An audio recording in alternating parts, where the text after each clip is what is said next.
വീട്ടിലെ എല്ലാവർക്കും ഒരുപോലെ കഴിക്കാൻ പറ്റുന്ന ഒരു സ്നാക്സാണ് പച്ചരി വെച്ചിട്ട് ചെയ്യുന്നത്. അടിപൊളിയാണ്, കിടിലൻ തന്നെ പറയുക. എല്ലാവരും ഒന്ന് ട്രൈ ചെയ്ത് നോക്കുക, എന്നിട്ട് കമൻറ്റ് ബോക്സിൽ രേഖപ്പെടുത്തുക.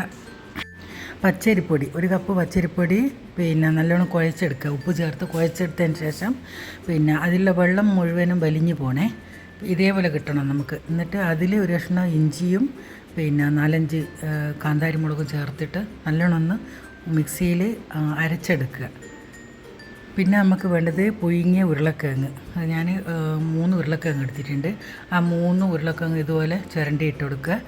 വേറെ വെള്ളമൊന്നും വേണ്ട. എന്നിട്ട് നല്ലോണം കൈവച്ച് കുഴച്ചെടുക്കുക. ഇനി ഇതിൽ കുറച്ച് ഇൻഗ്രീഡിയൻസ് ചേർത്തണം. പിന്നെ ഒരു തക്കാളീൻ്റെ കുരു ഒഴിവാക്കിയിട്ട് അതെടുത്ത്, പിന്നെ കുറച്ച് ചില്ലി ഫ്ലേക്സ്, മല്ലിച്ചപ്പ് കുറച്ച് ടേസ്റ്റ് ഉണ്ടാവും, കുറച്ച് കൂടുതലിട്ടാലും കുഴപ്പമില്ല. പിന്നെ ഞാൻ മാഗിൻ്റെ മസാല ഉണ്ടല്ലോ, അല്ലെങ്കിൽ ഗരം മസാലപ്പൊടി ചേർത്ത് കൊടുത്താലും മതി. എന്നിട്ട് നല്ലോണം ഒന്ന് കുഴച്ചെടുക്കുക.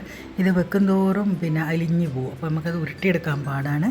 അതുകൊണ്ട് പെട്ടെന്ന് തന്നെ ചെയ്തെടുക്കുക. ഞാൻ ഇതുപോലെ കയ്യിൽ വെച്ച് എണ്ണ തടവി ഉരുട്ടിയെടുത്തിട്ട് ഒരു ടിഷ്യൂ പേപ്പറിൽ ഇങ്ങനെ ഇട്ട് കൊടുത്ത് അവിടെ നിന്നാണ് എടുത്ത് എണ്ണയിലിട്ട് പൊരിച്ചിട്ട് കോരുക. ഇത് നമ്മൾ പച്ചരി വെച്ചിട്ട് നഗറ്റ്സ് ഉണ്ടാക്കുന്നതാണ്. അടിപൊളി, ഒന്നും പറയാനില്ല. പിന്നെ അതിൽ വേറെ ബേക്കിംഗ് പൗഡർ, ബേക്കിംഗ് സോഡ ഒന്നും ചേർത്തണ്ടേ. നല്ല ക്രിസ്പി ഉണ്ട് കഴിക്കാൻ. സോസും കൂട്ടി കഴിക്കാൻ സൂപ്പർ. കുട്ടിയൊക്കെ സ്നാക്സിനായാലും ലഞ്ച് ബോക്സിലായാലും സൂപ്പറാണ്. ഇത് മുഴുവനായിട്ട് ഇതേപോലെ തന്നെ ചെയ്തെടുക്കുക. ഇനി നമുക്ക് സോസ് ഉണ്ടാക്കാം. കുറച്ച് നിലക്കടല അതൊന്ന് ചൂടാക്കിയിട്ട് അതിൻ്റെ തൊലി കളഞ്ഞത്, പിന്നെ കുറച്ച് നമ്മളെ തൈരുണ്ടല്ലോ, പുളിയില്ലാത്ത തൈര്, അത് ഒഴിച്ച് കൊടുക്കുക. 2 ചീസിൻ്റെ 2 സ്ലൈസ്, പിന്നെ കുറച്ച് മുളക് പൊടി, കാശ്മീരി മുളക് പൊടിയാണ്, അത് എരിവ് വേണ്ട.